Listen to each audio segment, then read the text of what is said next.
partial response to SSRI, risk of serotonin syndrome, need to properly treat anxiety, and want to avoid an antipsychotic. Dr. Barnes, your psychiatrist. This is the situation I found myself in recently. I had a patient who was on Prozac for anxiety, max dose 80, couldn't go above that for some reasons.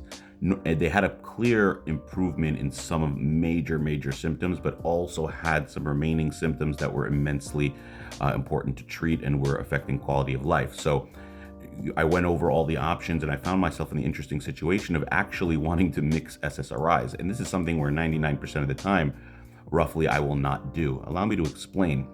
Usually in this scenario, you would consider coming off the medicine. That was not an option because we didn't want to risk losing the positive that was there.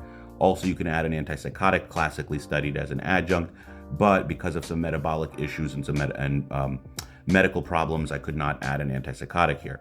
You could think of medications like Wellbutrin, but Wellbutrin doesn't treat the anxiety. So as I was pondering all these options, I realized to myself that maybe the safest option would be to add a second SSRI at a low dose, given this would be off-label, a bit out of characteristic of what I would normally do.